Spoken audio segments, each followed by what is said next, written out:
ओम नमः शिवाय सीरियल को फुल HD क्वालिटी में पूरा देखने के लिए हमारे चैनल को सब्सक्राइब करें और बेल आइकन को दबाएं ताकि आपको हमारे नए नए एपिसोड्स देखने को मिलते रहें। मैं ओंकार भक्तजन, सद्पुरुष और मानवीय संवेदनाओं से जुड़े हुए प्राणी, जिसमें डुबकी लगाकर अपना जीवन धन्य करते हैं। मैं नाम स्मरण की ऐसी पवित्र धार हूं। मैं ओंकार हूं। शिव पार्वती के क्रोध की ज्वाला से पीड़ित राहु रक्षा के लिए जलंधर को पुकारता है, किंतु जलंधर राहु को प्रताड़ित कर कैलाश पर आक्रमण करता है। इंद्र बृहस्पति ये देखकर आश्चर्यचकित होते हैं। विष्णुलोक में लक्ष्मी चिंतित हैं कि कहीं शिव जलंधर को भस्म न कर दें। शिव पार्वती जलंधर की सेना को देखते हैं। पार्वती उत्तेजित होती है। वहां पहुंचकर जलंधर शिव से पार्वती उसे सौंपने के लिए कहता है। शिव शुक्राचार्य को प्रताड़ित करते हैं कि उन्होंने शिव आराधना करके शिव द्रोह भी किया। शिव के ध्यान से एक शक्ति उत्पन्न होती है जो शुक्राचार्य को उठाकर सागर में फेंक देती है। शिव वीरभद्र को पुकारते हैं। जलंधर उसे परास्त कर देता है। मायावी शिव से पार्वती सचेत होती है। वो विष्णु को पुकारती है। कहीं देवी पार्वती, आपने मुझे किस कार्य व कारणवश स्मरण किया है? श्री हरि, दुष्ट जलंधर ने मुझ पर कुदृष्टि डालकर मेरे सतीत्व तेज को आहत किया है।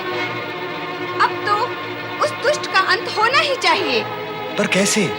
आप मुझसे पूछ रहे हैं कैसे? जो दुष्ट दूसरे की पत्नी की गरिमा नहीं समझता और उस पर कुदृष्टि डालता है, उसे जीवित रहने का कोई अधिकार नहीं। उस दुष्ट जलंधर ने कैलाश पर आक्रमण किया, मुझ पर कुदृष्टि डाली और मुझे सुंदरी कहा। जलंधर का उद्देश्य तो अपवित्र था, दृष्टि मलिन थी, मन में पाप था। हम तो जलंधर को समाप्त करना चाहते हैं। फिर उस असुर ने मेरे स्वामी पर प्रहार कर उनकी शक्ति को चुनौती दी है। क्यों? किस कारण से? क्या सोच रहे हैं श्री हरि? अब भी वो अधम यदि जीवित रहा तो जगत में उत्पात मचाता रहेगा।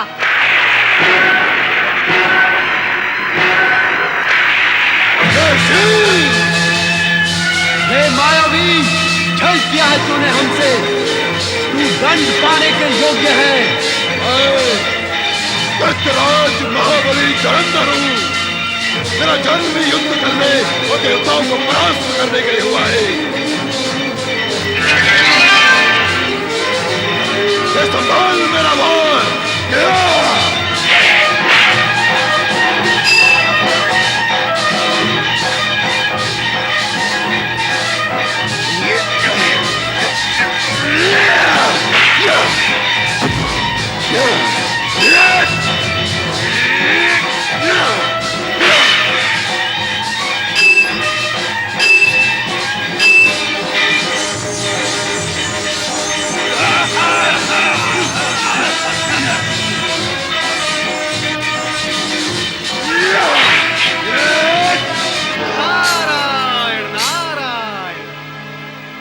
क्यों राहु, शीश झुका हुआ है?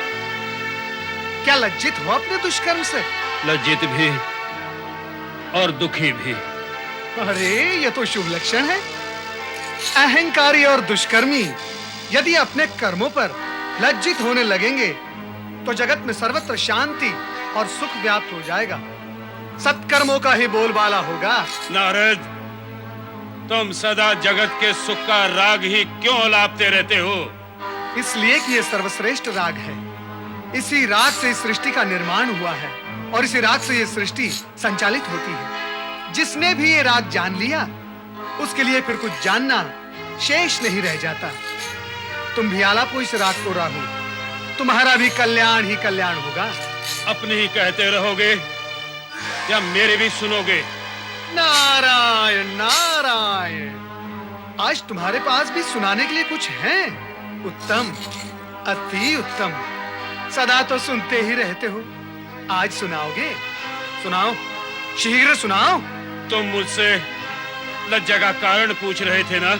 हाँ हाँ, वैसे अहंकार और दुर्भावना का आभास होते ही लज्जा आती है, किंतु तुम्हारे साथ क्या कारण है? क्या दैत्यराज जलंधर ने तुम्हें प्रताड़ा है? नाम ना लो उस दुष्ट का।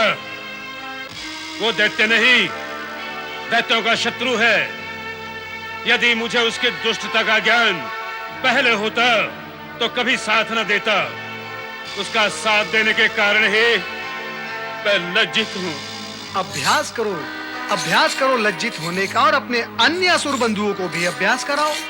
सबका कल्याण ही कल्याण होगा। परंतु इतना भी समझ लो कि भगवान भोलेनाथ के हाथों ही जलंधर का वध होगा।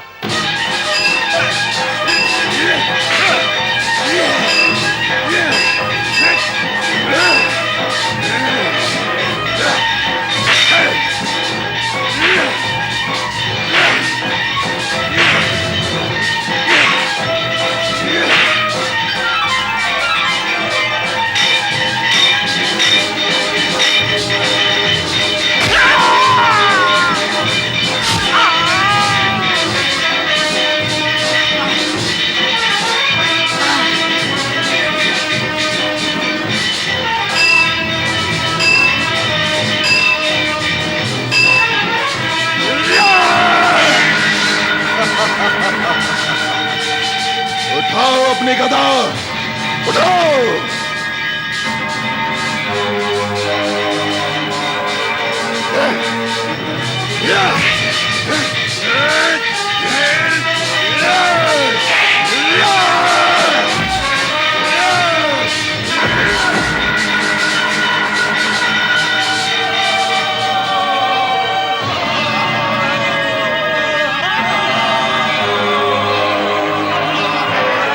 जलंधर, जलंधर, महेश्वर शिव शंकर से युद्ध करके अपने सर्वनाश का आयोजन मत कर।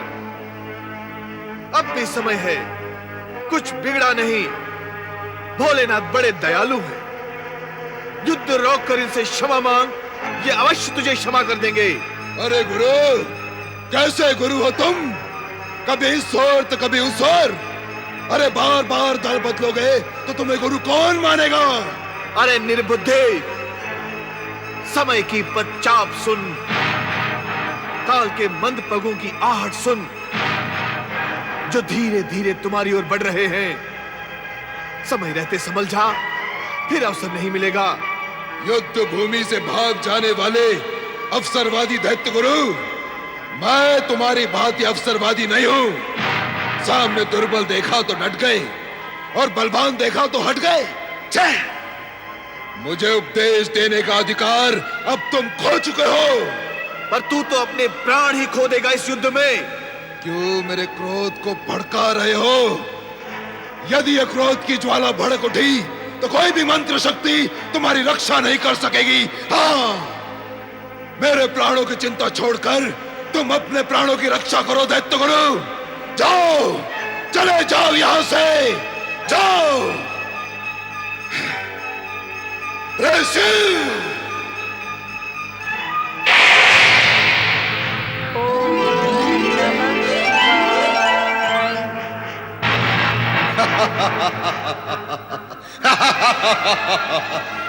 देखा दैत्य गुरु, तुम्हारे शिव का त्रिशूल भी मेरे प्रभाव से व्यर्थ हो गया। हाँ, तुम्हारी बुद्धि भ्रष्ट हो गई है जलंधर, इसलिए तुम नहीं समझ पाओगे कि त्रिशूल का इस भांति असफल होना शिव की लीला है। परम ज्ञानी ध्यानी नहीं समझ सके शिव की लीला को, तो तुम जैसा पापी क्या समझेगा? सत्य तो यह है कि काल तुम्हारे सिर पर मंडरा रहा है और अब तुम पर आकर बैठेगा अवश्य।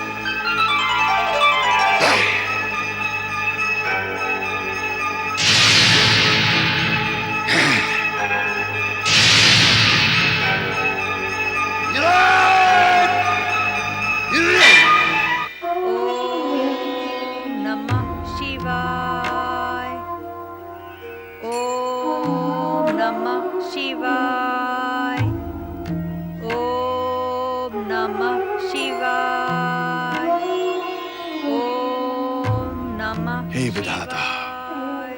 ये कैसी विडंबना है कि पति शिव के साथ भीषण और निर्णायक युद्ध कर रहा है और पत्नी इधर उसी शिव की आराधना में लीन है। यदि वह अज्ञानी इधर आकर देख सकता तो उसे इस बात का ज्ञान हो जाता कि शिव का त्रिशूल उससे टकराकर असफल क्यों हो गया। वह अवश्य यह भी समझ जाता कि उसकी पत्नी वृंदा की शिव भक्ति और सतीत्व के कारण ही शिव उस पर पूर्ण प्रहार नहीं कर रहे हैं। वृंदा, वृंदा, नमः शिवाय। गुरुवर, प्रणाम गुरुवर।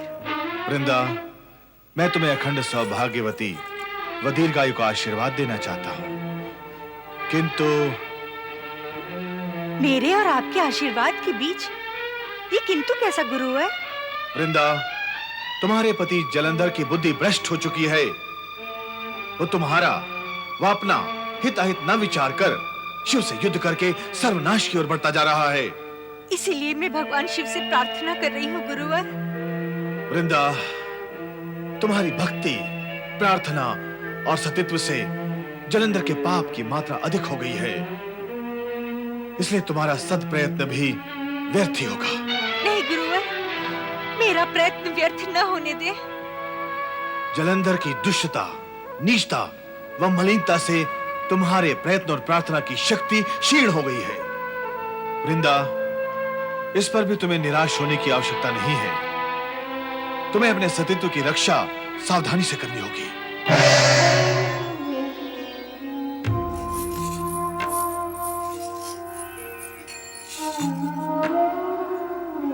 ओम नमः शिवाय। ओम नमः शिवाय। श्रीमन नारायण नारायण नारायण। नारद, तुम इस समय यहाँ? परमपिता, मुझे कहाँ होना चाहिए था? अरे, ब्रह्म लीला, प्रभु लीला और शिव लीला का प्रचार प्रसार करते हो, और जब इस समय शिव लीला अपनी चरम सीमा पर है तो तुम्हें भी वही होना चाहिए था। वही लीला देखकर तो यहाँ आ रहा हूँ परमपिता, और यहाँ इसलिए आया हूँ कि आपसे ये जान सकूं कि शिव जलंधर युद्ध का अंतिम परिणाम क्या होगा। नारद, तुम अनेक बार ऐसी भूल कर चुके हो। भूल? कैसी भूल परमपिता? वही, ज्ञानी होकर भी अज्ञानियों की भांति सोचने और बोलने की भूल। ऐसा मैंने क्या कहा परमपिता? प्रश्न मुझसे क्यों? स्वयं से पूछो। पूछो अपने मन से कि यदि शेर और हिरण टकराएंगे तो धराशायी कौन होगा? पर्वत और पेड़ का सामना होगा तो उसकी परिणति क्या होगी? अर्थात भगवान शिवशंकर की ही विजय होगी। नारद, तुम्हारा सोचना और प्रश्न दोनों निराधार थे। भला शिवशंकर के सम्मुख असुर कितने समय तक टिक सकता है? ये जो समय लग रहा है, इसके मूल में कारण है वृंदा की पतिव्रतता। और नारद, सत्य ये है कि ये युद्ध शिव और जलंधर में नहीं, प्रत्युत वृंदा के पतिव्रत धर्म और जलंधर के अधर्म के बीच हो रहा है। इस सत्य से जुड़ा हुआ दूसरा सत्य यह भी है कि अधर्म की ओर बढ़ने की शक्ति जलंधर वृंदा से ही प्राप्त कर रहा है। और इतना तो स्वयं तुम भी जानते हो नारद कि अधर्म की मार्ग पर चलने वाले को केवल आभास होता है, मात्र लगता है कि वो विजयी हो रहा है, किंतु वो विजयी होता नहीं, आज तक नहीं हुआ, भविष्य में भी नहीं होगा। कारण कि विधाता ने सृष्टि के आरंभ में ही प्रकृति के नियमों के अनुसार अधर्मी के विपक्ष में निर्णय लेकर और उसके भाग्य में सदा सदा के लिए पराजय लिखकर उस लेखनी को तोड़ ही डाला था। माता, मेरा समाधान हो गया। परमपिता, मुझे मेरे प्रश्न का उत्तर मिल गया। नारायण नारायण।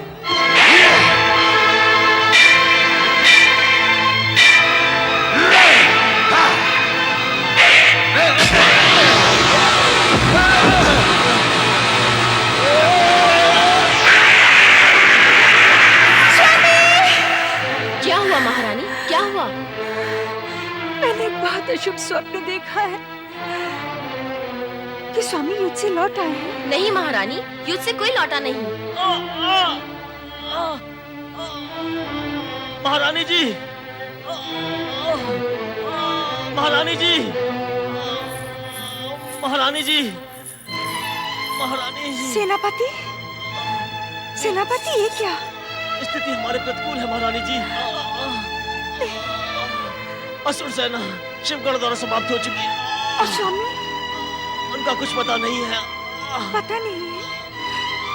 क्या क्या तुमने उन्हें शिव शंकर के साथ युद्ध करते हुए नहीं देखा? देखा था, किंतु युद्ध करते करते अचानक वे अदृश्य हो गए। हो सकता है शिव ने अपनी माया से उन्हें समाप्त कर दिया हो।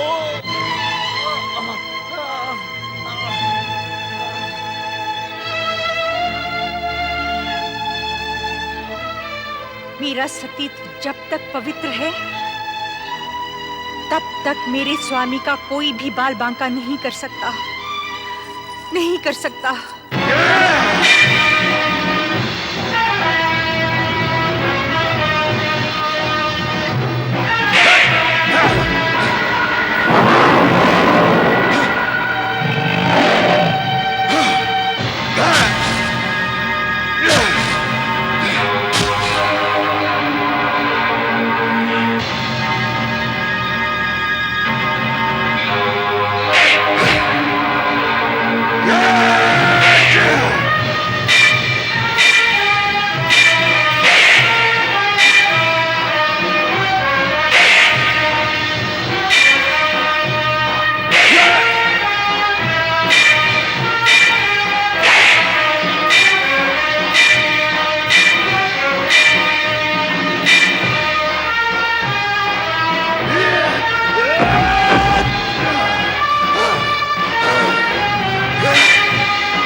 शिव से निरंतर युद्ध करते हुए जलंधर जब क्लांत और क्षीण होने लगा तो उसका चिंतित होना भी स्वाभाविक ही था। दूसरी ओर श्री हरि विष्णु माता पार्वती के इस अद्भुत किंतु उद्देश्यपूर्ण प्रस्ताव से गंभीर, चिंतित एवं किंग कर्तव्य विमूढ़ थे। जब माता लक्ष्मी ने उनकी इस दुविधा का कारण पूछा। स्वामी, आप किस चिंता और सोच में डूबे हैं? देवी पार्वती ने मुझे धर्म संकट में डाल दिया है देवी। कैसा धर्म संकट स्वामी? क्या बताएं और कैसे बताएं? इस विषय में मौन रहना ही उत्तम होगा। समय आने पर तुम्हें सब ज्ञात हो जाएगा देवी। समय तो इस समय भी आया हुआ है। आप मुझे ज्ञात कराएं कि कैसा धर्म संकट है। हठ ना करो देवी। मैं हठ नहीं, आग्रह कर रही हूँ स्वामी। वो भी ना करो। आग्रह करने का अधिकार तो मुझे है। पति पर धर्म संकट आया हो और पत्नी को ज्ञात ना हो, क्या पत्नी के लिए यह धर्म संकट नहीं है? मैं तुम्हें केवल इतना ही बता सकता हूं कि इस संकट का संबंध जलंधर और उसकी पत्नी वृंदा से है। स्वामी,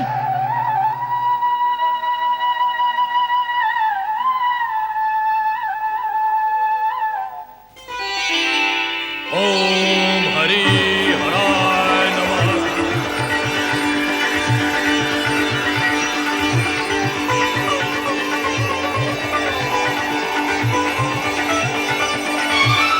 क्या उनका कहीं भी पता नहीं चला? नहीं महारानी जी, हमने अपने सैनिकों को खोजा ताकि उनसे कुछ पूछा जा सके, किंतु एक भी ऐसा सैनिक हमें दिखाई नहीं दिया। हमने महाबली को खोजा किंतु उनका कहीं भी पता नहीं चला महारानी जी। महारानी जी, आपने जहाँ जहाँ बताया वहाँ वहाँ हमने महाबली की खोज की और वे वहाँ नहीं थे। वे नहीं थे तो उनकी कोई सूचना भी नहीं मिली। मिली, किंतु वे आपके समक्ष कहने योग्य नहीं है। सुनंदा, उन नागरिकों ने ये पूछने पर जो कहा वो आपके सुनने योग्य नहीं है महारानी जी। सुनंदा, जो कहने सुनने योग्य नहीं है और जो कुछ तुम सुनकर आई हो वही कहो, मैं सुनूंगी। वे यही कह रहे थे कि शिव शंकर के हाथों महाबली का वध हो चुका है। नहीं, ऐसा नहीं हो सकता। मेरे जीते जी ऐसा नहीं हो सकता, नहीं हो सकता। महारानी जी, नगर के उद्यान में एक महान चमत्कारी तपस्वी आए हैं जो त्रिकाल का ध्यान भी रखते हैं। उनके पास अपूर्व सिद्धि है, वो मृत शरीर में प्राण भी फूंक सकते हैं और हमारे महाराज कहाँ और किस स्थिति में है वो सब बता सकते हैं। तो मुझे इसी समय उनके पास ले चलो। हाँ हाँ चलो।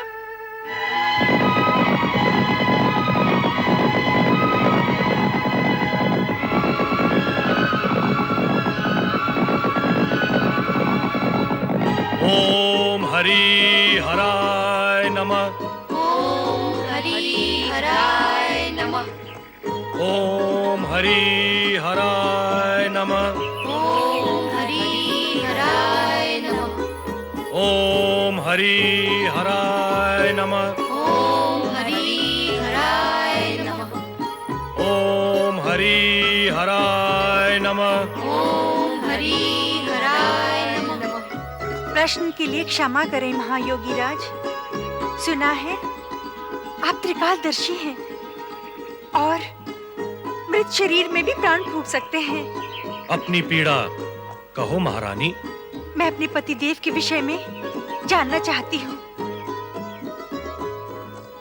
महाबली जलंधर के विषय में? हाँ हाँ योगी राज।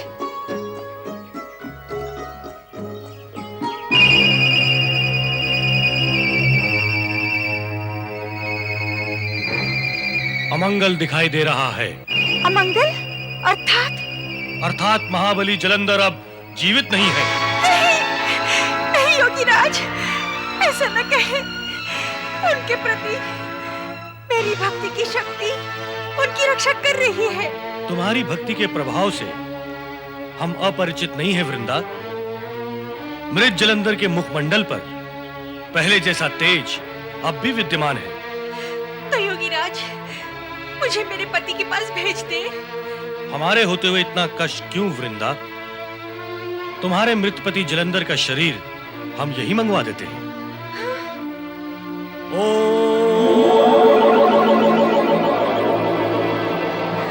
स्वामी! स्वामी! स्वामी! ये आपको क्या हो गया स्वामी? ये सब कैसे हो गया स्वामी? मेरे होते हुए आपको कुछ नहीं हो सकता स्वामी। आपको कुछ नहीं हो सकता स्वामी। जागे स्वामी, स्वामी, जागे स्वामी। वृंदा, प्रलाप करने की आवश्यकता नहीं है। हम तुम्हारे मृत पति को पुनर्जीवित कर देते हैं।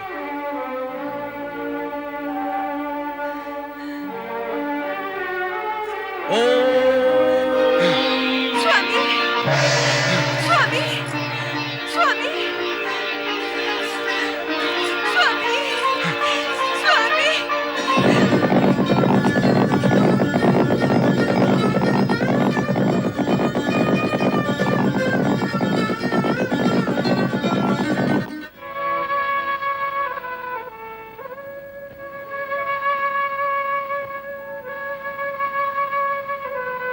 माता, नारद का प्रणाम स्वीकार करें। यह क्या, आप अकेली हैं, वो भी उदास? महाप्रभु कहाँ गए हैं? नारद, जिस सरलता से तुमने इतने सारे प्रश्न पूछ डाले, उसी सरलता से मैं तुम्हारे सभी प्रश्नों का उत्तर नहीं दे सकती। प्रश्न पूछना मेरा आशय नहीं था। महाप्रभु को न देखकर मैं असमंजस में हूँ। वो तो मैं भी हूँ, क्योंकि वे किसी धर्म संकट की बात कहकर अचानक अंतर्ध्यान हो गए। स्पष्ट रूप से उन्होंने मुझे कुछ भी नहीं बताया, केवल इतना कहा कि इस धर्म संकट का संबंध जलंधर और वृंदा से है। नारायण नारायण, इसीलिए आप उदास हैं माता? स्वाभाविक है। स्थिति समझा करो नारद। समझ गया माता, मैं सब समझ गया, स्थिति भी और परिस्थिति भी। क्या समझ गए? यही कि इस धर्म संकट का संबंध जितना आपके भ्राता महाबली जलंधर और महारानी वृंदा से है, उतना ही संबंध भगवान भोलेनाथ और माता पार्वती से भी है। नारद, तुम संबंधों की जोड़-तोड़ बैठाने में पटु हो, पर यहाँ शिव पार्वती की चर्चा कहाँ से आ गई? ऐसे गई माता। हम सब भगवान भोलेनाथ की लीला की कठपुतलियां हैं। भगवान भोलेनाथ हमें जैसे नचाते हैं, हमें नाचना पड़ता है। नारायण नारायण। परंतु आप चिंता न करें, भगवान श्री हरि विष्णु शीघ्र ही अपना कार्य पूर्ण कर लौट आएंगे। श्री हरि विष्णु ने जलंधर के मृत मायावी शरीर को प्रकट करके वृंदा को आश्वस्त कर दिया था कि जलंधर जीवित है और शेष कार्य को पूर्ण करने हेतु श्री हरि विष्णु ने ऐसी लीला रची जिसके परिणाम स्वरूप जलंधर का अंत होना निश्चित था। इस लीला के प्रभाव से वृंदा का मन अशांत और पीड़ित हो उठा। उसे सांत्वना देते हुए श्री हरि विष्णु ने कहा, तुम्हारे मन की पीड़ा की शांति के लिए मैं तुम्हें वरदान देता हूं कि देवी लक्ष्मी की प्रतीक तुलसी में तुम सदा सदा के लिए निवास करके पूज्यता प्राप्त करोगी। सौभाग्यवती स्त्रियां तुम्हारी पूजा करके सौभाग्य का सम्मान प्राप्त करेंगी। इतने पर भी अब मेरे जीवित रहने का कोई अर्थ नहीं है। मैं जा रही हूँ। ओम नमः शिवाय।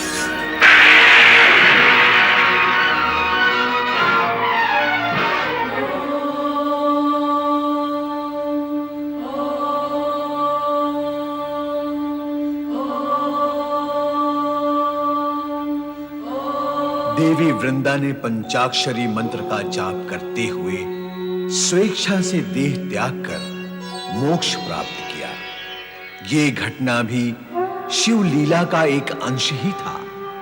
ऐसी शिव लीला जिसका आदि अंत और रहस्य आज तक कोई समझ नहीं पाया। उस लीलाधारी से लीला के वशीभूत होकर जलंधर अभी तक युद्धरत है।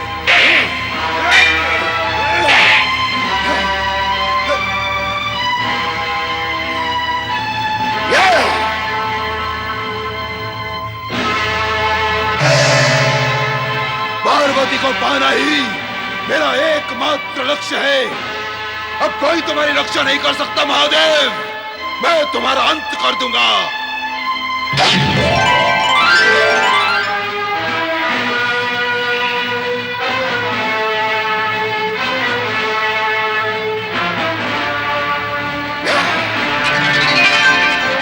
जलंधर, जलंधर,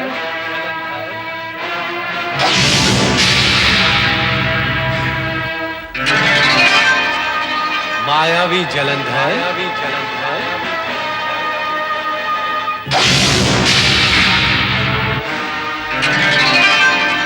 महाबली जलंधर, महाबली जलंधर,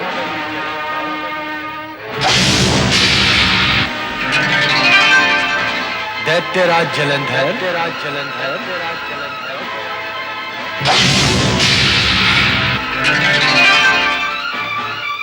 शक्तिशाली जलंधर, शक्तिशाली जलंधर,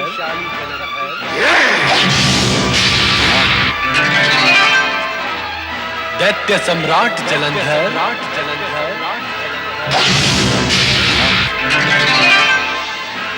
असुराधिपति जलंधर,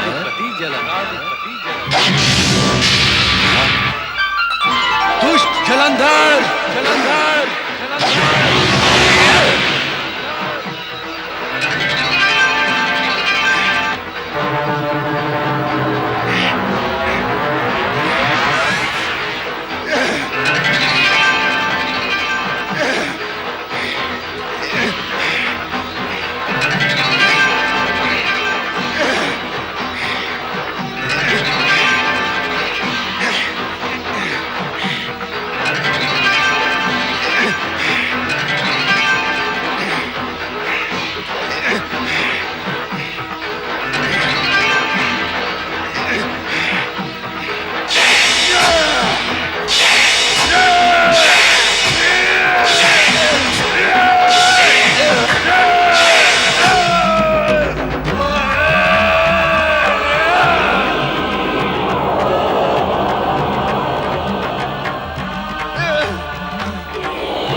कुमारी जलंधर, सुन,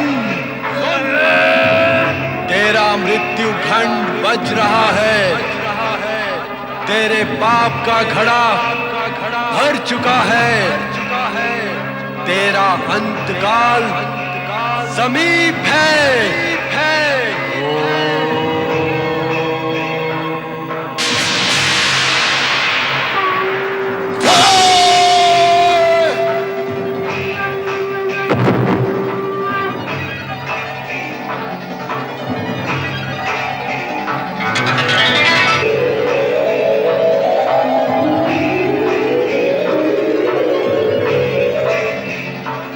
भगवान शिव शंकर की जय, देवादिदेव भोलेनाथ की जय।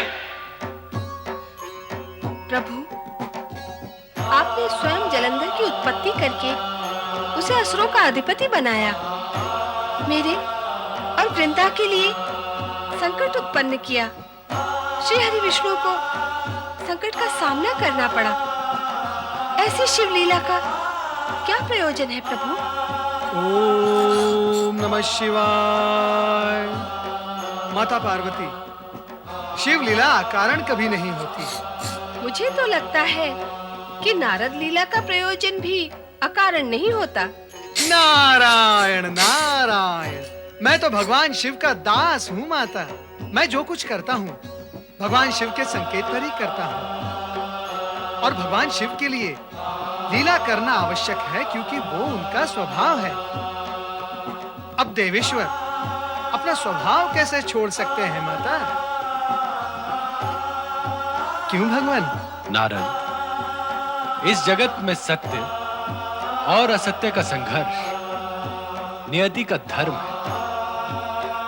और ये लीला रचने का कारण यही है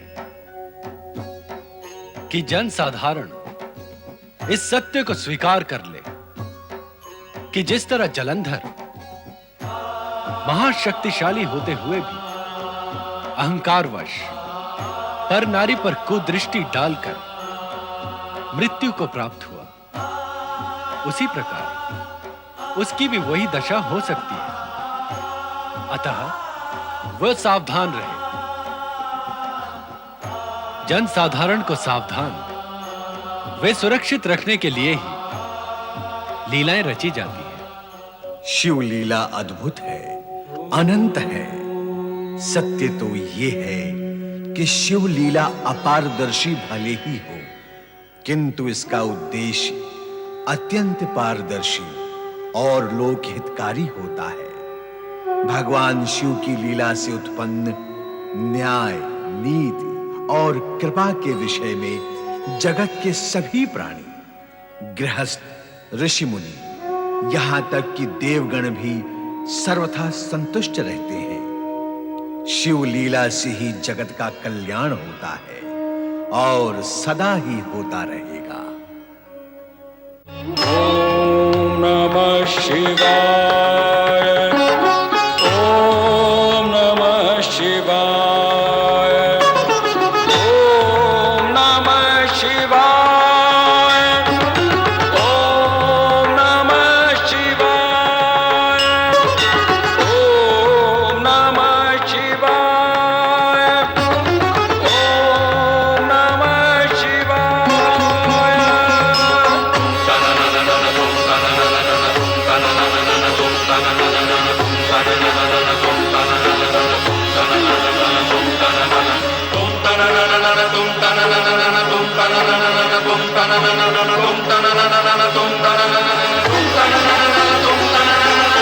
तुम